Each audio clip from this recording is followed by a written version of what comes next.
Welcome, my friends. It is Wednesday, March 7th, 2012.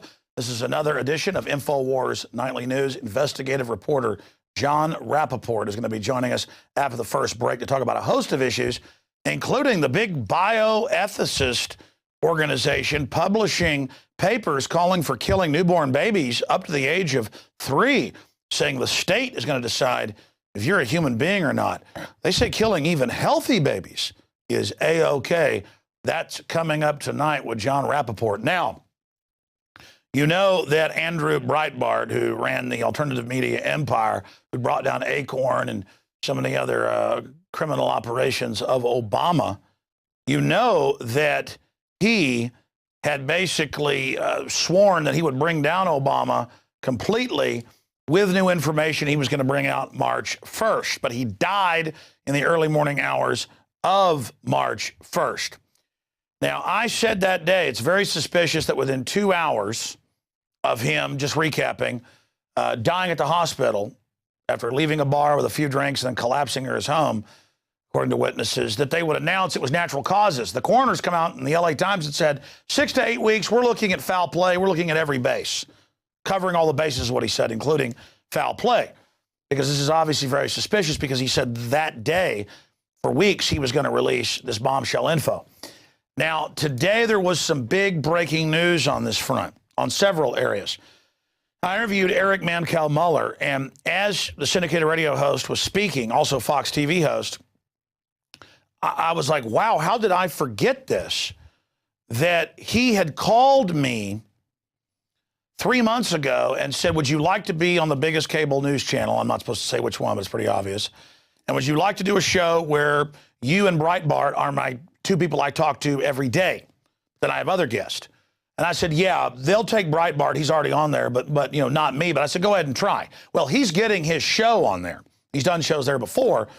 And Breitbart was green-lighted. Obviously not yours truly yet. And I told him I won't even take it, so don't even try. And I'd already talked about this 3 months ago, strangely enough, just left the Breitbart part out. So I'd forgotten about all this. And then Mancow's on my show telling me, and I went, wow, yeah, it was about 10 o'clock at night, talked to him. He said he was real good friends with Breitbart. He'd just been in Chicago. They'd met. He's interviewed him many times. But that's all a side issue. Sure, it's newsworthy that he was going to do a show with Mancow, just like he was saying they were going to do a show with Weiner on CNN, but Mancow knew nothing about that. Of course, Breitbart didn't even like CNN. You know, he's on Fox already. I mean, the other big top network. So all of this is going on. And I'm sitting here talking to him, and he goes further. He says Breitbart said that he had information that would bring down the whole house of cards on Obama. And the video and the audio and the text is all in our article at Infowars.com as this breaks, teleprompter free. And he said, I've got information that will bring him down. And Mancow went on to say he can't say everything, but that it was not Obama at Harvard mentioning a professor who was connected to extremists. I mean, Obama already hangs out with known communists and people that have been convicted of bombings. That's old news. Breitbart said to Mancow, forget it, Obama's gone. He's like, well, will it be Mitt Romney or Ron Paul or somebody? That doesn't matter. Obama's gone. This isn't somebody who would make light threats. He said, I'm going to expose and destroy Acorn. Happened. He said, I'm going to expose these energy contracts. Happened. He said, I'm going to expose all of this stuff. And now he was getting onto the birth certificate with Sheriff Arpaio and all of this forensic team, more than 20 people confirming. And I watched the press conference. Those guys weren't acting. They were like, this is totally fake at every level. No kidding. Day 1 last year, we broke the news and showed it in layers, but that also was made to look like a typewriter. Typewriters are like fingerprints or snowflakes. Every time they strike, there's a different splat at a microscopic level. How that ink slaps on leaves a fingerprint. We blew up all the letters and compared them to the same letters later in the thing. It was identical fake splats. It was a word processor system that is a copy of a typewriter font. Because all the computer does is take a snapshot of an original typewriter shot and add that in to the alphabet. And then it's like typesetting. It lays it in. It's exactly the same. But it's done with a computer, so there's not the slapping of the ink like a typewriter. So it was the same. It's the same. It's fake. It's fake. I don't need the CSI people over there with Sheriff Arpaio. I mean, I'm glad they did it, but the point is, this was all coming out, and he's dead. He's dead. Now, here's the other big breaking news. I'm not trying to bash the folks at Breitbart. They've done overall some good work compared to most right-wing stuff. It's definitely anti-establishment. I mean, it's like Alex Jones light in many ways. And I don't agree with the wars and all the stuff they support. But the point is, overall, they were making the system mad. Mainline Republicans don't try to wreck big government operations on the left because a lot of times they're making money out of it as well. So they made a lot of people mad. That said, we've got timestamps of this we can show you. Everybody's waiting for Sean Hannity tonight. Why, they're going to premiere the footage of Obama at Harvard mentioning a professor he likes connected to communists, as if that's a secret. And that's all Obama's around. Well, there's a little problem. The Breitbart site released the footage already that they're going to premiere on TV tonight and said, this is it, but more to come. Well, Aaron Dykes discovered and Paul Watson discovered very, very quickly that this is from at least 4 years ago when he was first running for office on PBS, Frontline. So we have the footage of both in our articles at Infowars.com, written by Paul Watson and Aaron Dykes, showing the new footage Breitbart site has put out. Not Breitbart, he's dead, but the people using that name. And next to the 4-year-old footage that's unedited. They're putting out some edited stuff. We have the unedited stuff. So it's all in the article. In fact, if you take me to the front page of Infowars.com, please, you can see that, again, October 27th, 2008, not the video Breitbart died for, leaked Obama vid already aired on PBS in 2008. And if you go there, you go to the Breitbart site, they've got the old footage just re-edited, and then below that, we have the PBS video. So this is what I was concerned about. This is what I talked about from the very, very start. This is what I've always been concerned about. And again, you see that? It's the exact same footage Breitbart's got. Go compare it for yourself. Is that Breitbart would die. He was supposed to release the footage that day, and that they would then put out some whitewash or something that was just part of the overall package and claim this is it. The fact that it wasn't released that day, the fact that it was released over a week later and was something that already had been released, that's not Breitbart's style. He isn't somebody who made big claims and then didn't deliver. The reason he's dead, and I smell foul play all over this, folks, is because he did deliver. He did rock boats. He did stomp on the frozen mainstream media tundra, and the system doesn't like that. And you better believe we're in the same boat. There's big national news we're breaking right now as well. And I'll get to that later. And people are like, wow, Alex, you're getting bigger and bigger. And I'm like, yeah, I'm flying towards my destruction. People, you have to understand, this isn't about ego or about an alternative media person showing the world, that we can dominate. It's about defending our republic and saving our society and defeating Agenda 21 and getting our family rights back, our private property, our Second Amendment. We're fighting really hardcore authoritarians. And I do take all this personally. So I'm committed to this so much. I care about beating tyranny so much. I'm not even worried about what happens to me. That's the only way to roll. It's not because I'm some hero. It's because I'm not going to be a slave or a coward. So here are the articles in closing with this breaking news. Cal Mueller, Breitbart was murdered. Chicago radio host says Breitbart death was warning shot and that others are in danger. He's been to the funeral, the thing. Everybody thinks he was murdered. And he told me all the behind the scenes stuff that he told me 3 months ago. And I'm like, I forgot all this. I was being offered a TV show with Breitbart. And not on the network that the media claimed he was going to with Derweiner. Okay, continuing here. Speaking of national news story, this story was up on Drudge today. Dozens and dozens of big papers, by this afternoon it was hundreds, had picked up what we reported on this morning and last night. A blogger, an engineer, we interviewed him today, John Corbett, had gone through the scanners and shown it with pieces of metal that could be bombs or weapons, showing the scanners are a giant fraud. It's all about making money for Chertoff, who ordered him as Homeland Security head, and microwaving us and just having this big power grab. The video goes up of him just sitting there talking about this and showing footage he shot. No breasts, no genitals, G-rated. And they knocked his video down. They blocked it. And they're blocking subsequent copies. But we're able to keep posting copies that others are posting as it goes up. As they try to knock the others down, we're able to keep posting them. So Drudge linked to us to say, here's the article about the censorship and here's the video. But YouTube restricts video of engineer, proving how useless TSA scanners are.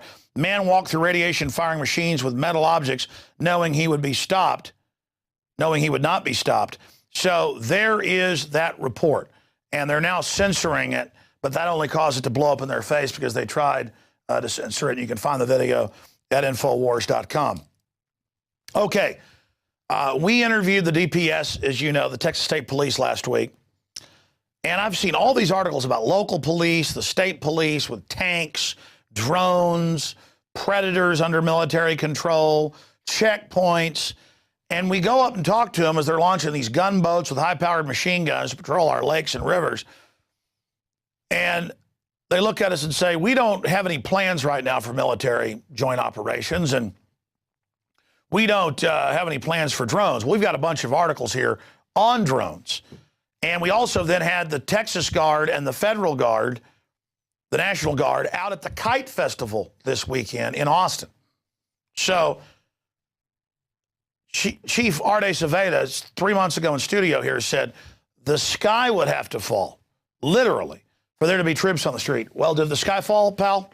Because we got troops on the street here, and the drones are here. So we have a short video clip from the overall Darren McBreen report where they say, no, we don't know anything about drones and connection to police, period. State police or otherwise, the state of Texas. Here it is. I know they plan on buying a lot of these unmanned drones.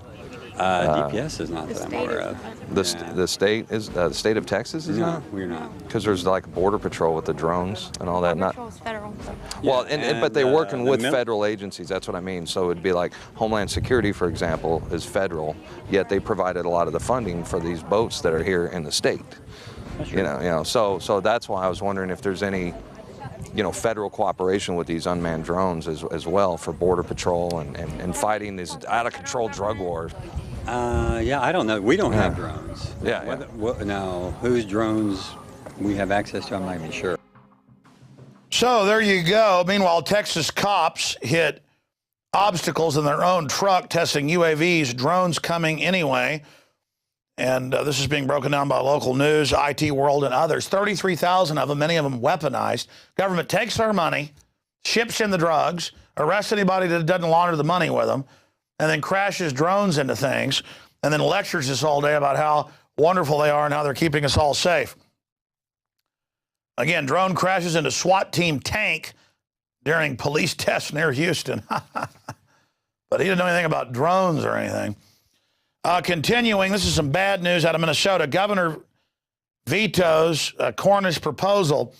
You heard a federal court said you can't keep people from having guns on campus, on colleges, especially in their dorms. You have a right to defend yourself. A criminal that's going to come shoot people isn't going to follow the law. They're going to come shoot people. It is very, very, very, very simple.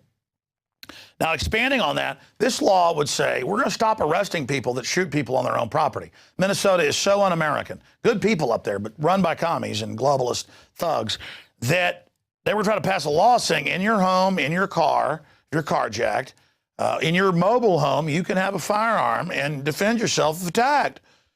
And the police are here saying, no, we don't want that, because you want the monopoly of force. You want us to have to call you to come protect us. I mean, this is really simple.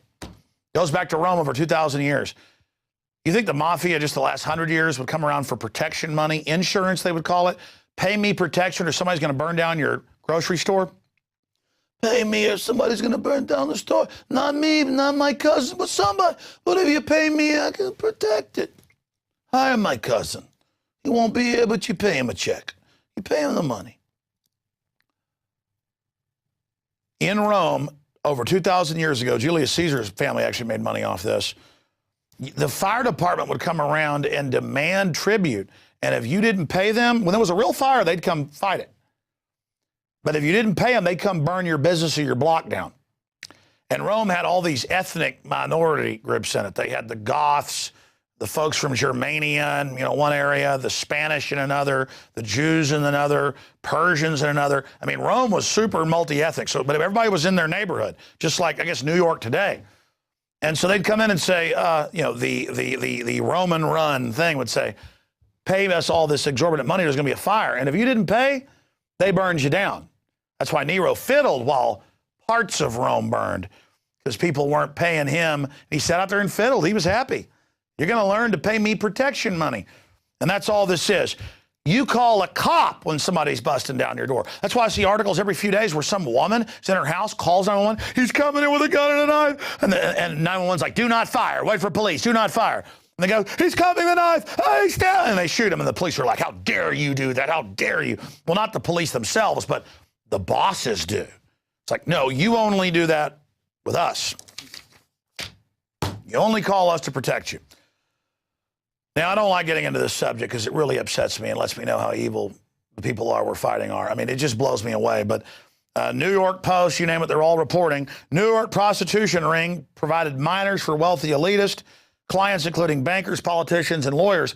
So for 5 years, the Internal Affairs / Anti-Corruption Bureau was trying to stop them running kids. There were some decent cops who were like, well, letting prostitution go on is one thing, but kids, no. Look at that alleged piece of crap. Anyway, she is on record. She is on record. And put her back on screen if you can. In these tapes they have going, I own the police, I own the judges and the top politicians. Well, you bet. I mean, whenever a governor or somebody gets out of line, they release who their hookers are. Well, this is underage. This is young people. This is children. This is minors. And she was bragging, but we'll see what comes of this. We'll see if she ends up dying like a D.C. madam who was just, involved in regular prostitution, which I think should be decriminalized. I don't think it's moral or good. It's degrading, but making it illegal just makes it underground and lets the government control it behind the scenes through black market and really lets women be abused by their government, police, pimps in most cases. That's who most of the whore handlers are. Here in Austin, living here now for 20 years, I've seen 5 or 6 times they bust police commanders running most of the whores. But side issue, you make it underground, you let the corrupt control it. That's the way it works. But the kid thing, when they're convicted, I want these people executed. Executed. I want child abusers, child pervs to know that you do stuff like this. You go after little kids, you are dead. But let's go through some of those articles for people. Hot mama in kink link to rich DA. And it goes through here. It's just buried the whole underage angle. But there's one of the articles. Pedophile warned he would attack again. Outrage after trial hears of how man begged to be locked away for life, was given his freedom within 3 years. Well, because the system takes care of their own. Woman, judge ran sex ring that killed boy, age 5, London Telegraph. And we just go over year after year of these. Police officials ordered murder, says serial killer. There's all these cases of them delivering the kids to the elites. Overwhelming evidence points to murder of D.C. madam. And she told me, that she was being threatened, but that she would never commit suicide. FBI to reopen case against sex offender friend of Prince Andrew. Duke may be forced to claim diplomatic immunity to avoid questioning. How does a duke in their country declare diplomatic immunity? That's just royal immunity. They call it diplomatic immunity. The globalists say, I'm immune. And we go, oh, you are. They had cases in Sweden, other places where they did this, where they found the little kids in cages, government kidnapped. They're like, diplomatic immunity. How about immunity to scum? Oh, but I know that's radical. It's radical. So we've got that report. Here's another report on it. Yes, there we go. Just more and more and more and more articles. Homosexual prostitution inquiry snares VPs with Reagan Bush. Callboys took midnight tours of the White House. This was back in 1989. Then it happened again with Bush Jr. kissing men on the head at press conferences who it turned out were male madams and porn stars. I mean, they kiss in public, and I'm an extremist to cover it. And my point is, What they do with consenting adults is their issue. But the fact is they're being blackmailed with all this. That's the issue. You understand that? Stay away from people's children. I tell you, the Texas Youth Commission, state allows this stuff to go on with the kids that are grabbed. And you know what? It's time for justice to be served against these people. These are a bunch of globalist scum, enemies of every free human out there. All right, racing through the news ahead of the John Rappaport interview. Study, BT toxin in GM crops kills non-target species. And it goes on to break down the fact that they engineer these plants to grow their own pesticide, and guess what?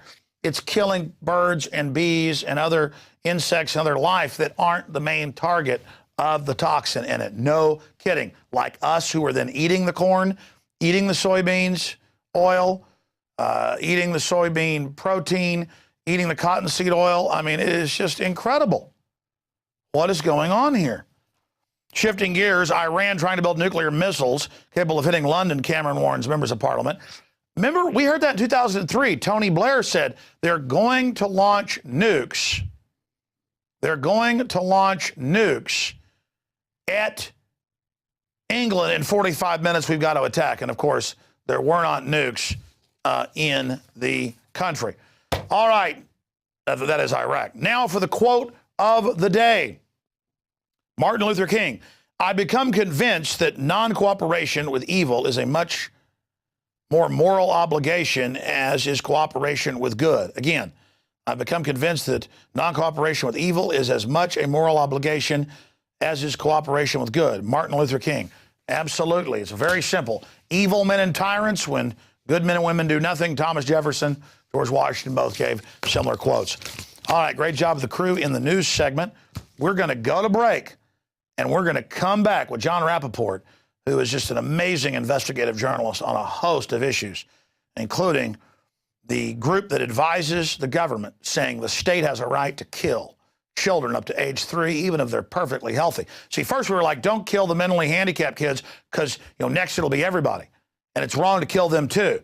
Look at Stephen Hawking or any of these people, or Helen Keller. And they're like, oh, we'd never do that. Now it's like, we'll just kill everybody. And they're like, oh, well, I'll accept killing retarded children then. They're like, don't call them retarded. That's politically correct. Just kill them. Don't call them retarded. See, in this politically correct world, it's like, don't call them a name, just kill them. Call them mentally handicapped, but kill them. Alex, big controversy. You just called them retarded. You're trying to save their lives. Don't call them a name, just kill them. See how the mind games work? It's Infowars Nightly News. You're watching this out there in cyberspace, millions a week do. Watching us there in England, we're on the main cable channel. You want to watch the show, not just a compilation of it? Become a prisonplanet.tv for subscriber. Pay it forward. Help us hire more reporters, more crew, better equipment. Become a subscriber, 15 cents a day, or do a 15-day free trial right now at prisonplanet.tv or InfoWarsNews.com. We'll see you after the break. One is a serial hypocrite who lobbied for Freddie Mac before the housing crisis and for the individual mandate before Obamacare. Another, a counterfeit conservative who opposes right to work, massively increased spending, and funded Planned Parenthood. Finally, a flip-flopper who's been on all sides, supported TARP bailouts, and provided the blueprint for Obamacare. 3 men, 1 vision. More big government, more mandates, less freedom. One man stands apart, ready to deliver real change, voting against every tax increase and every unbalanced budget every time. A real plan to cut $1 trillion year 1 and to balance the budget in 3. Pro-life, pro-liberty, guided by faith and principle. Ron Paul, the one who will restore America now. I'm Ron Paul, and I approve this message.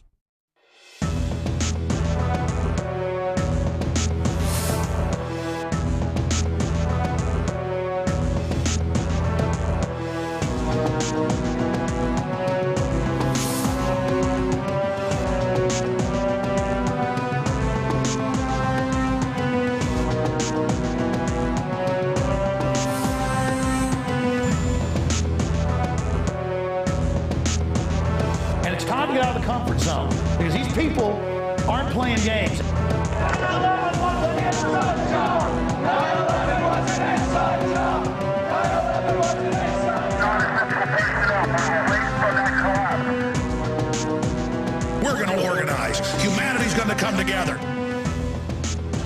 swinging muskets here, toe-to-toe with the globalists. They're bloodied, we're bloodied. It is absolute total war.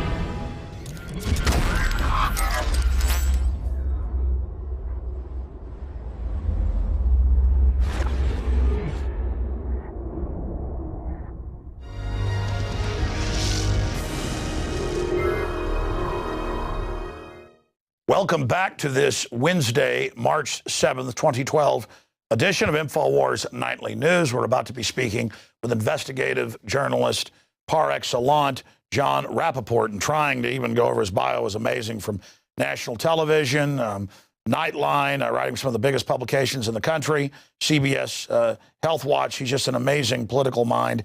And he's also, for now about 2 decades, been boldly really breaking with the system and exposing the New World Order. In fact, I remember when I first woke up in 95 or so, I remember seeing some of the videos and interviews that he was doing. So, he's somebody that kind of broke with the whole establishment, even though he was successful to expose the New World Order. A great guy. I've got a host of issues I want to cover with him. Now, when I was at his blog today, I got reminded of something that we've been covering. It's another example of the power of the alternative media taking on the dinosaur media, because he was covering the ethics of killing babies, that the eugenicists for a long time have wanted to promote not just abortion of the unborn, but actually killing babies up to age 3, and then after that, even older, because it's the death panels. They're saying, you don't have a life worth living. We're going to decide you're old, you're blind, you're a baby, even without health problems, we're going to kill you. And these are in prestigious journals of bioethics. We don't have Hippocratic oath now. It's the bioethicists. They decide. But I just wanted to toot our horn. Another example of this. Here's Paul Watson's article, the first on this that I saw when this journal had just come out. Listeners alerted us. It's that chain reaction. Ethicists argue killing newborn babies should be allowed. Shocking reminder that ethicist beliefs underpin medical establishment. Paul Joseph Watson, February 28th. The day after that, right here, London Telegraph. And then after that, hundreds of mainstream publications picked it up, and a big debate happened. And we're seeing that happen more and more. Killing babies no different from abortion, experts say. They should be allowed to kill newborn babies because they're morally irrelevant up to age 3. So again, the power of the alternative media setting the agenda. Just last week, listeners started calling the guy, sending him emails saying, Infowars, Alex Jones is attacked in the Stratfor emails. And I'm like, yeah, right. I didn't believe YouTube comments. And then the guys were sent the email. Sure enough, it's there. We write an article about it. It's in over 205 newspapers today on Google News. That, the whole bin Laden in the ocean thing. And they said, we've got to release the photos to disprove kooks like Alex Jones and Glenn Beck. Again, we start covering it, it gets picked up.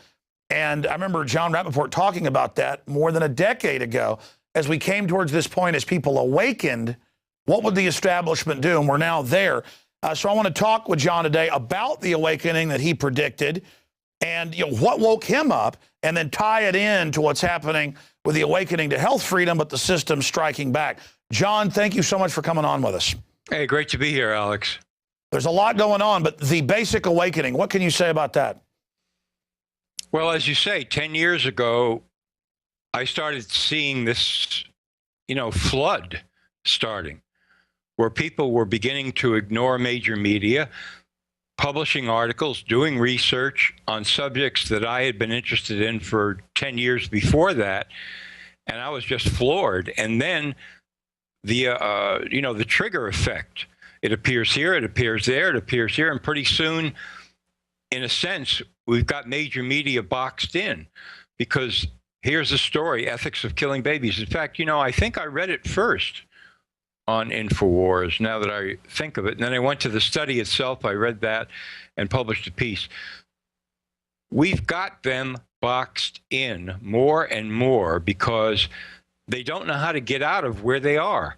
They really don't have any idea. I mean, they are conspirators in a sense, of course, but they're also business people who are completely trapped in their old model, and they absolutely have no idea how to get out. And I see that more and more as people are waking up and realizing, I read better stories on websites than I do in the New York Times. They're more truthful, they're more in depth, they cover more subjects that I'm interested in. And then if you went to the New York Times and you said, hey, listen, I got a way to save your newspaper. I can save this thing. I know you guys are horrendously in debt. I mean, you know, you're refinancing your own debt. So in the next 10 years, you're on the way out, but I can save your newspaper. Here's what you do. I'm going to give you 3 stories that'll blow this country wide open that nobody's covering. All you have to do is cover it and pound on it day after day after day after day, like you know the Post did with Watergate way back there. And you just keep on. People come out of the woodwork. They'll confess all kinds of crimes to you, and you'll be able to sell morning editions, evening editions. You put some of it online, some of it in print, and you're going to be selling so many newspapers that your advertising revenues are going to triple, and they would turn you down flat because they're part of the lying machine. That's where they live. That's right. They're only a subsidiary of the big defense companies and the private banks. So if it's a loss, so what? And again, you did predict this acceleration. You wrote a lot about it. And now, what do you see the system doing? I mean, I see them coming in and trying to censor everybody now. Yeah, I see them trying to do that. I don't think they're going to be successful at all. I think the technology's gone too far. You know, you got peer-to-peer networks. You've got other ways of getting information out that are going to stymie them. They can try. I mean, they're going to try, I'm sure. You know, they want gatekeepers and servers that are going to censor information and so forth. But I think the genie's out of the bottle.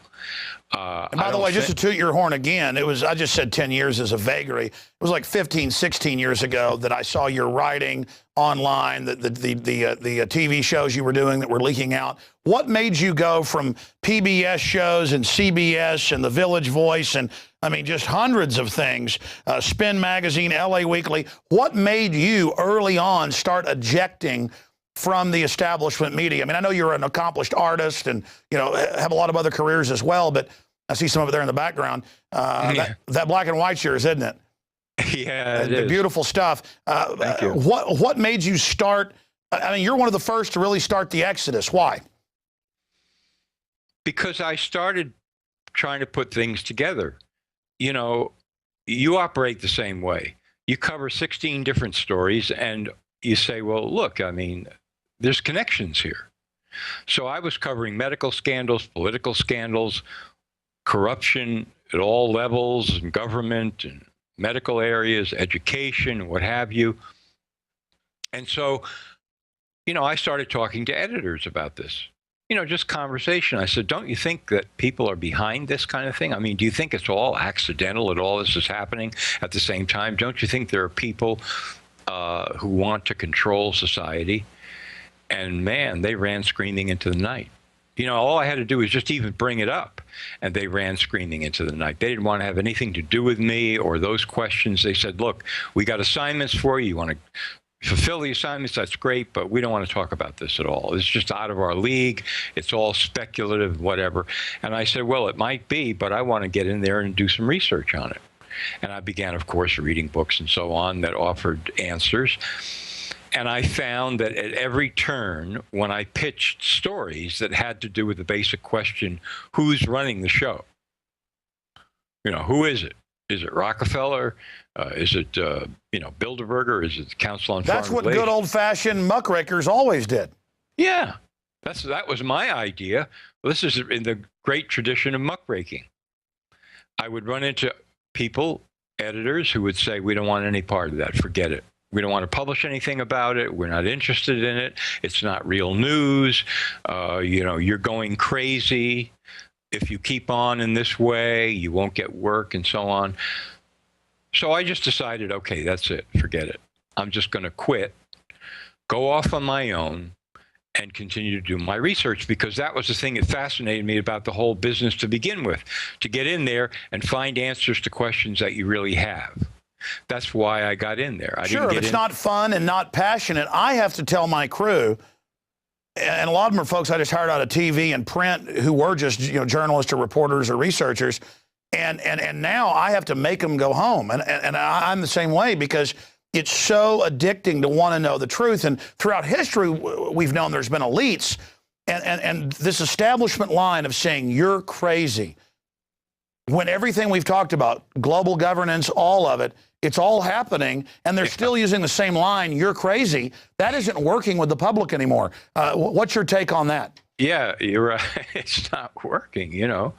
They say nothing's happening, nothing to look at, just move along. And we're saying, well, gee, look at what's going on in Europe here, European Union. I wrote a piece, I don't know, it seemed like a year ago now, where I actually began to describe the layers of bureaucracy involved in these countries with the European Union. I mean, if you or I were put into that maze, we would just collapse and give up. I mean, forget about, the level of control is obnoxious to be sure, but the labyrinth of the bureaucracy itself would drive any sane person completely insane, just trying to figure out what they're doing, how many departments, how many tens of thousands of regulations they passed since they've come into power. And then you just multiply that framework around the rest of the world, and you say, yeah, this is what they're trying to do. Any idiot can see this. They're trying to create super governments over the present governments and tie them together in what is a de facto global management system. That's what they're trying to do. And it's obvious to, millions, if not billions of people, except if you go to the New York Times and you try to talk to them about it. As you say, they repeat the same old tired line. Oh, that's just ridiculous. You're crazy. You're one of these conspiracy nuts, and we don't want to have anything to do with you, and so on. And then they print the same old stories, and they go down the toilet. Nobody's reading it anymore. Nobody's interested in it anymore. They're just committing suicide. Yeah, they're the ones that are delusional. We have open world government being announced by the international banks, off derivatives, exactly as I said 15, 16 years ago, exactly as you did, Ron Paul, the list, David Icke, the list goes on, G. Edward Griffin.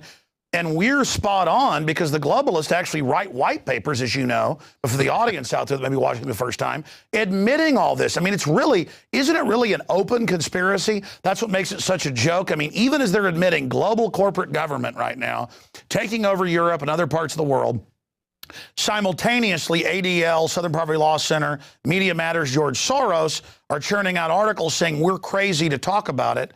When it's in The Economist magazine and the Financial Times of London, world government's good and the solution, but then we're crazy, it doesn't exist, John. I mean, it's now reached an absurdist cuckoo level.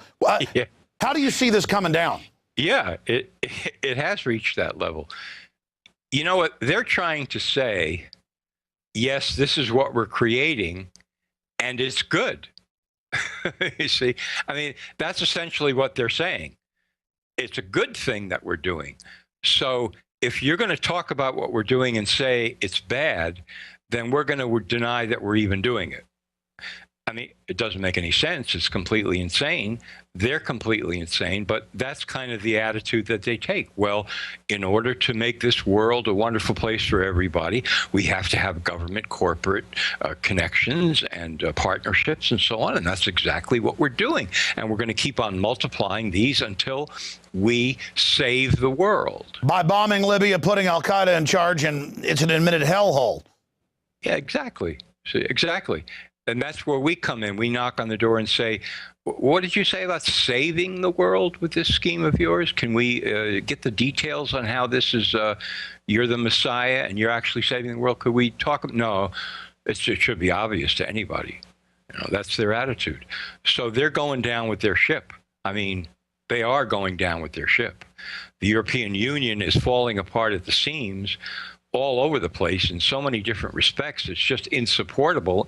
And if they manage to keep it propped up, I mean, they're going to have to do it by inventing yet trillions more dollars that don't exist and bankrupting themselves in other ways.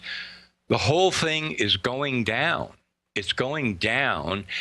They have no answers. The money guys have no answers except to continue doing what they're doing, which, as I say, is to just keep inventing more money out of thin air. Their schemes have reached the end of the line. And so we're picking over the corpse, really. That's what we're doing. We're in the final countdown. Let me ask you this question then, because again, I have guests on guests that I have on who I seek out who have been accurate now that I've had 16, 17 years to gauge and watch people. and you've been very steady, very accurate in what you've broken down. So here you are back again. I look forward to having you on the radio show, John. I said, it's been a couple years since you've been on it, and you said, yeah, but it seems like 3 months. I know. Things move so quickly now. What do you see in your crystal ball as going down this current road? I mean, I know we are destiny, so what we do affects things in the future. But in general terms, what are your new predictions for what's going to happen in the next year, 2 years, 3 years? What's front and center on your radar screen? An intensification by the globalists to try to weld together this collectivist structure that includes the whole planet. And on the other side, the breakdown of that, decentralizing power. I remember the last time we talked on the radio, we talked about this, the decentralization of power. States are going to be screaming to get back more power from the federal government. Countries are going to be wanting to split off from horrendous governments and go back to their decentralized selves. You're going to see new models of ways of doing business that don't involve being mega corporations and so on and so forth. You're going to see some corporations begin to split off into smaller units that have more autonomous control, because the whole deal of gigantism, which is loaded at the top with all kinds of supernumeraries who really just, sit in their ivory towers and spin these incredible, unworkable scenarios, is collapsing all around us. And you're going to see more and more evidence of decentralization all over the place in many areas of human life, not just the ones that I've mentioned. So you're going to see these two trends. You're going to see, which means, of course, that we're going to have some kind of an incident, some kind of event, some kind of manufactured crisis, which is always an attempt to pull the collectivism back together, to exert more power, terrify more people, and so on. But it's not going to work. It is not going to work. There's going to be more and more decentralization coming up right on the horizon. Well said. Wow, I wish I could say it that good. And the empire is going to strike back. And we see them pre-hyping terror attacks. They're now branding away from al-Qaeda, who they're using to attack Syria and Iran and Libya and other countries. And now al-Qaeda's good, according to them. And then they're moving over here to domestic groups, libertarians, conservatives, those evil Ron Paul people, why they're about to attack. And so I really see false flag as their central crises. They could use a flu release. I mean, all of that. But they're still, like you said, using a 20, 30, 40-year-old game when they had media superiority. Everybody knows about inside job or false flag. I mean, within 3 days of the underwear bombing 2 Christmases ago, my listener, Kurt Haskell, was saying, I saw the government get him on the plane. He comes on my show, talks about it. The media says that's ridiculous, but a month and a half later before Congress, the Undersecretary of State says, yeah, we were ordered to give him a visa and by a U.S. intelligence agency and get him on the plane. So, I mean, they've got to know that when they do things in the future, there are people that now know about the conspiracy. On the inside, they're going to be blowing the whistle. Yeah, and you've been leading the charge in that respect, because people are coming out of the woodwork to talk to you because they know all of a sudden I've got access to millions of people. Why should they be hammering on the door of the New York Times to get in? Like at the end of 3 Days of the Condor, when Robert Redford is saying, they're going to publish, I'm blowing the whistle. And Cliff Robertson says, are you sure? Are you sure they're going to publish it? And that's where the movie ends. Well, now those people who want to come out of the woodwork and blow the whistle, they're sure. They're sure they're going to get instant access to millions of people by coming on your show. They know that. So why should they go to the New York Times? Why should they spend 5 years, trying to get the word out on something when it can be done in a matter of hours or minutes? So this is cutting down, the primacy of the insiders who have less and less power over these whistleblowers, people who actually have the truth to tell. This is also happening more and more and more, and it's a fantastically great thing. Well, expanding on that, they could go to you and do it and reach millions of people. I mean, your blog and site gets hundreds of thousands of views a week or more. You go on shows with 15, 16 million listeners. I hear you all the time. And there's not just Alex Jones or John Rappaport. Again, there's all these prominent people, and there's new journalists coming up. And I can't tell you how many. The guy over at USA Watchdog, just a few years ago, he left CNN, ABC News, Nightline, and started his own thing. He's being successful. He's covering real issues. That's what the system ought to really be scared of, is that a lot of their big investigative reporters are kind of following what you did 16 years ago or whatever. They're exiting as well. And so there's almost a brain drain from the dinosaur media. As the ship goes down, a lot of people are saying, I'm not going down with this. You're absolutely right. I've seen it happening, as you have over the last 15 years. Somebody pops up out of nowhere, and all of a sudden, millions of hits on their site, and they're exposing all kinds of things. This, to me, is yet another example of decentralization. It's the decentralization of information from many, many good sources. And I think, politically speaking, inevitably, what this leads people back to is the Constitution. Because the Constitution was a primary statement of decentralization. That was what it was about. It was about saying, okay, now look, we're going to make a government here, but it's limited. You can't do this and you can't do that, because we know what happens if we gave you the power to do that.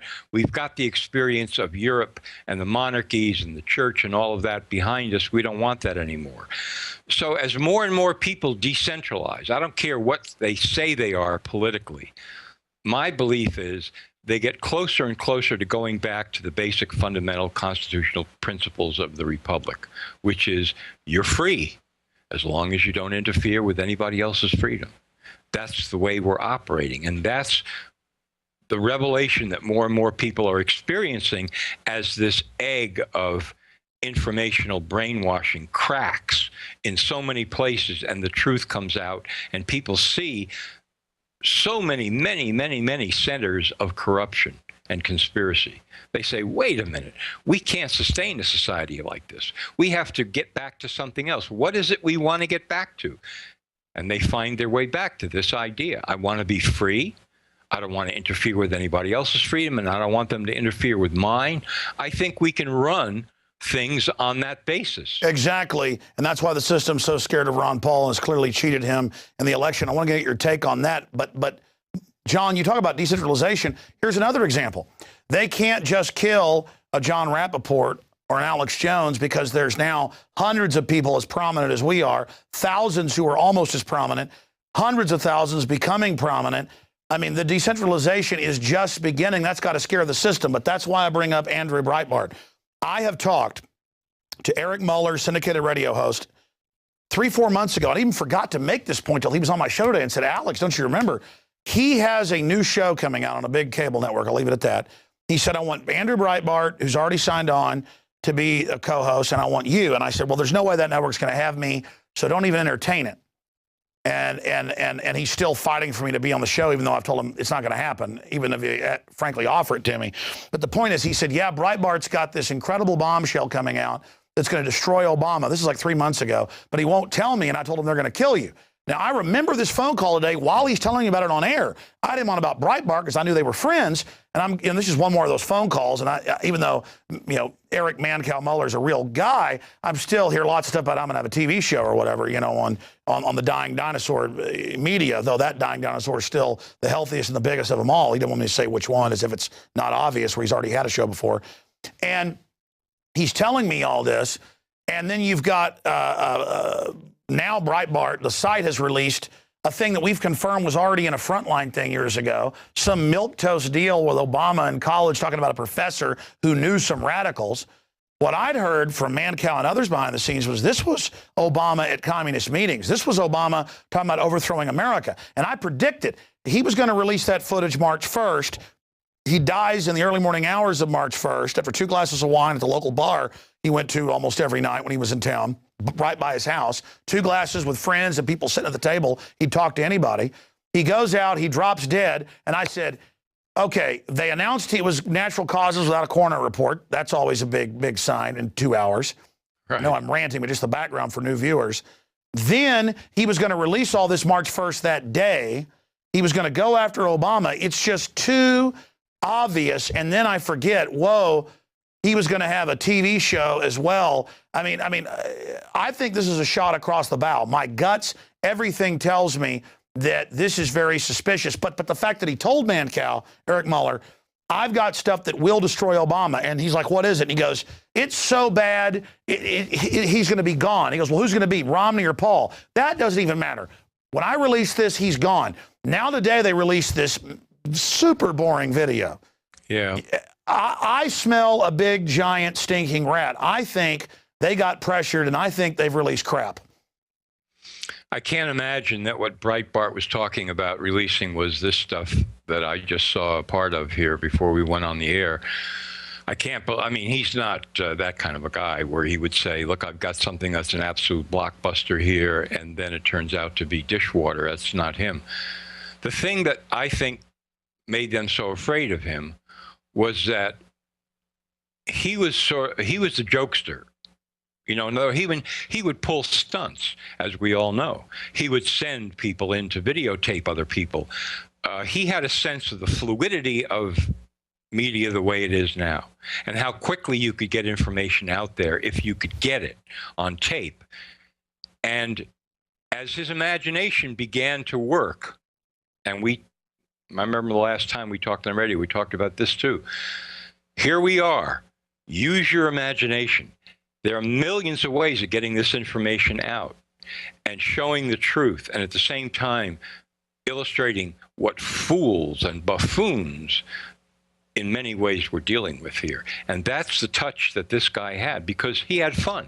He enjoyed it. He loved, you know, the competition and winning, and he was willing to go out on a limb and do it all and tape himself doing it and taping other people. And believe me, there's other people coming up the line like that. I've seen some of their stuff. They send me links to their videos. I don't even know who they are. But they're getting on that bandwagon of, boy, we got a camera and we can go places and we can find the truth. This is not going to stop. Example, I gave cameras to a family that was down and out and a little bit of other help who were homeless 3 years ago on the streets. Now they've gotten jobs, back on their feet, and they've shot videos at least 6 or 7 times that I've seen that become big regional or national stories. The one last weekend was at the Kite Festival. I couldn't go to it. Biggest in the country, Austin every year. They had the Army out there searching people at Zilker Park, which, by the way, has no walls around it. It's a giant park in the middle of Austin with, you know, hundreds of entrances. I mean, well, it's not even entrances. You can park on any road and walk in. There is no entrance. You know, it's just a giant green area by the river. They had the Army out there acclimating everybody. So I don't have to go 100 miles or 1,000 miles to see an urban warfare drill. They have the Army out here groping people. But my point is, they shot video, and it's there. So how does, well, we've seen the system try to arrest people for videotaping police in public, but now that's being thrown out in court. I mean, the system really is losing whenever we stand up to them. Yeah, absolutely losing. There's no way that they can stop it. I mean, it's a flood. Yeah, that's a great story. You give people cameras and you tell them to go out there and find out what's happening, see? And this is going to happen more and more. Another prediction. I mean, it's going to happen in places where we think the issue is one thing and it turns out to be something else. We're going to have people in inner cities with video cameras where we think, okay, well, this is the way inner cities operate, and here's the crime situation, here's what's really going on. Yeah, okay, but now if you were living there and you had video cameras and you could go around and actually catch some of this stuff on video, corrupt politicians, money that's coming down from the feds being stolen, diverted, programs that are stopped by people, people who are just stealing money outright, drug deals, whatever, the whole 9 yards. A day-to-day documentary of real life in the inner city by 10 people that have video cameras. And this stuff goes up on YouTube. The whole nature of news of that kind is revolutionized overnight, baby. It's not the same anymore. People have a new idea in their heads. They're not looking through their mind control lenses at what the media is presenting them. This is going to happen everywhere, all over the place, in every walk of life. It's going to happen inside corporations. You're going to have people sneaking cameras into corporate boardrooms and meetings that are supposed to be secret. And you're not only going to find out what these people are talking about, you're going to see what robots and androids are like up close and personal. It's going to just blow people away. Well, John, this has been a powerful interview, and I feel like we're just getting started here, but I'm going to obviously have you on the radio if you'll do it next week, I think next Tuesday. Oh, yeah. Let's shift gears into some of the other subjects. What else is on your radar screen? And then I want to ask you about the system thinks it's all powerful, so it comes out and says, let's kill 3-year-old babies. Let's kill old people. Bill Gates says, yeah, it is death panels. Don't give an old woman cancer surgery. Hire 10 teachers, as if you kill somebody and that makes the economy better instead of having higher quality service, and then it creates more complex economies. I mean, they know that destroys economies to create a predatory, cannibalistic economy. I mean, I want to get into, them openly saying, let's kill babies now in prestigious journals. Their eugenics is coming out in the open. I want to cover that. But any other big issues on your radar screen? Well, one ongoing issue that never goes away, because I keep on pounding it and it keeps on getting out there on and on and on, and that is the July 26, 2000 study published in the Journal of the American Medical Association, Dr. Barbara Starfield. Impeccable, mainstream credentials, let's call it, all the way up and down the line. Medical system in the United States kills 225,000 people per year. 106,000 as a result of FDA-approved pharmaceutical drugs. That means by the drugs alone, you're talking about the medical system killing more than 1 million people a decade. FDA-approved drugs, while the FDA goes after vitamins that kill nobody. And this is the kind of story, see, that you would, if you had any sense, I don't mean you personally, but the publisher of the Washington Post could sit there and say, oh my God, are you kidding me? I can see the headline now. Medical system kills 1 million per decade with FDA-approved drugs. 1 million Americans per decade. Let's run the headline. Let's get these 3 or 4 reporters and pound on this sucker for a year. You're going to have all kinds of doctors and bureaucrats eventually coming out of the woodwork to confess that they've known about it for the last 10 years, that the government has done nothing about it. The FDA is aware of it. They've covered it up. The CDC, everybody's known about it. You see, the pharmaceutical companies, the whole deal. And by the way, from what I've seen, these are very conservative numbers in this study. I've seen numbers as much as 150,000, not 7,000 or 20,000 from bad drug interactions, in the hundreds of thousands from infections.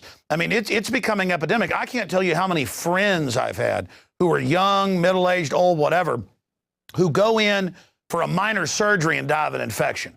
Yeah. I've had one surgery on a broken bone in my leg when I was 16. They almost killed me in the anesthesia. The IV came out that night when I woke up, blood all over me. I mean, I was lucky to get out of there. Wow. Yeah, I've been hearing. I know the same stories you're talking about. Absolutely. And yes, there are other studies where the numbers are much higher than what I've mentioned.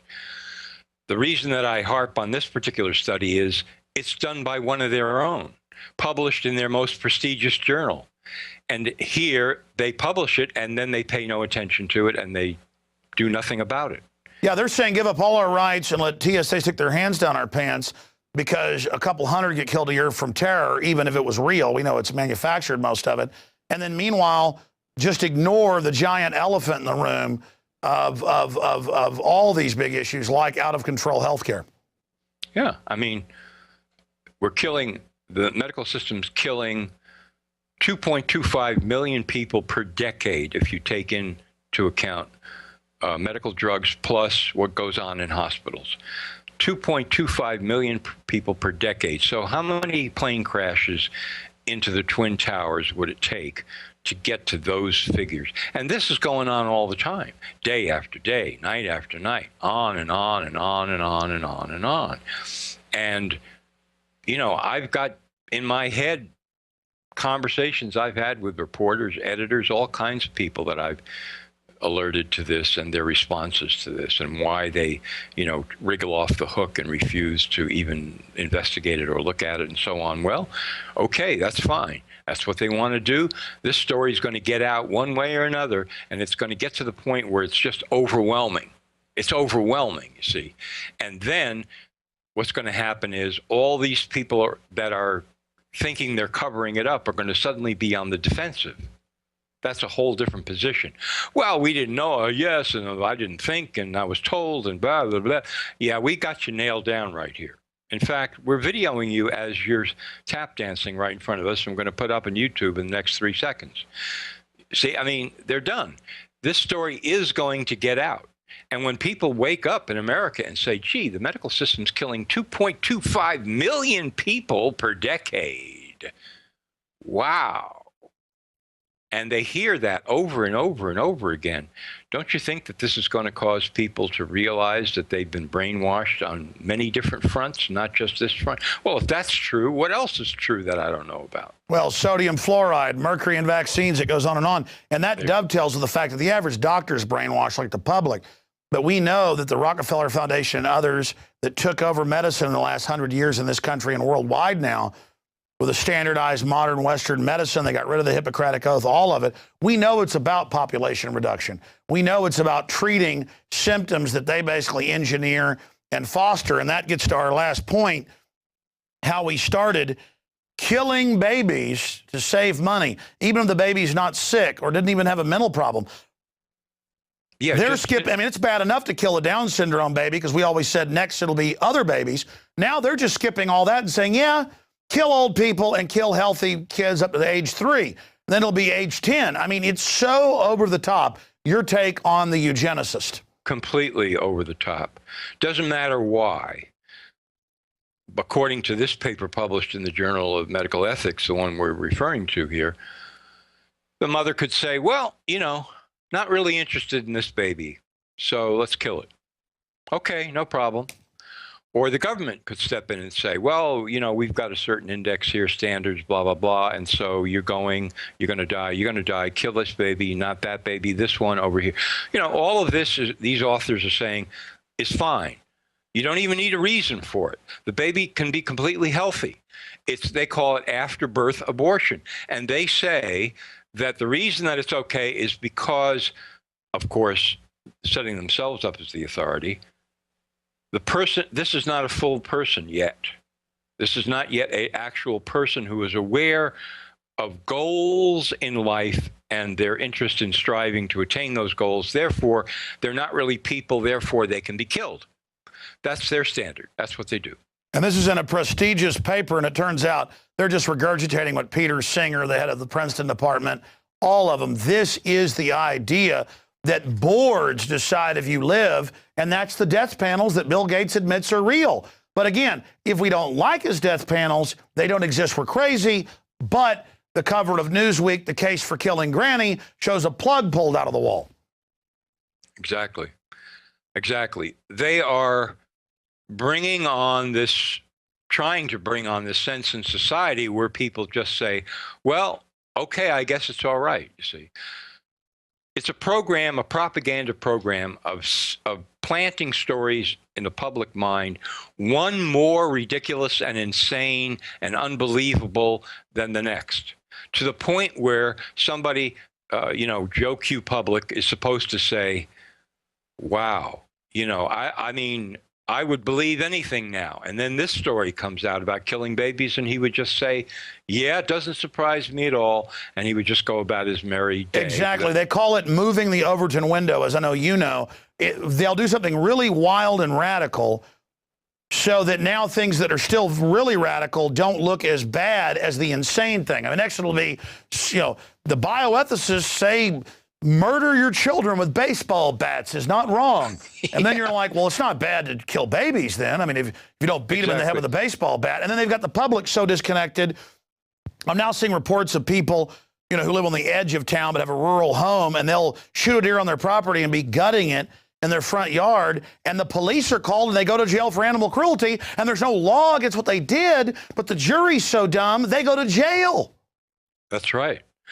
Or somebody insults somebody else, and the person who's insulted suddenly, plays victim. I've been severely emotionally damaged by this thing that was done or said to me, and I can't even wake up in the morning without feeling terrified, and so on and so forth. And this whole thing now becomes a legal case all of a sudden. People can't settle their differences by themselves. Families can't work this thing out. Schools, no, it's got to go to court. We got to have a trial or civil suit. We've got to take this in. And then, as you say, the jury sits there and they say, well, yeah, he did say something pretty bad. I guess he's guilty, and let's either put him in jail or make him pay a huge amount. And people get used to this insanity. That's their program. Stepping it, turn us all against each other, but then government is exempt from the nanny state. So it's this glue, this red tape that chokes us like a boa constrictor, but then the system's exempt. So it's divide and conquer. NoMoreFakeNews.com. We've had it up on screen through the entire interview. You're on next Tuesday for a full hour. John Rappaport, I look forward to our next discussion. I think this is the best interview we've ever had, and you're amazing. Hey. Thank you so much for spending time with us. Hey, it's great to be back with you, Alex. Terrific. I really enjoyed it. We'll see you next Tuesday. You bet. Amazing. All right, folks, that's it with John Rappaport. Great job to the crew. Look, you just heard pure veritas from that guy at NoMoreFakeNews.com. And I feel good knowing there's people out there like him, because even if they do something to me like they did Breitbart, or to him, God forbid, there's still more of us out there. And we're not going to back off. We're not going to shut up. And the system needs to understand, the crazier they act, the more corrupt things they do, it's a bigger hole they're digging for themselves. They're going to lose. They're going to fail. If you've been watching out there on the web and aren't a subscriber, want to support what we're doing, become a subscriber. 15-day free trial at prisonplanet.tv. You are funding the front lines of the revolution against tyranny. I'm Alex Jones signing off. God bless you all.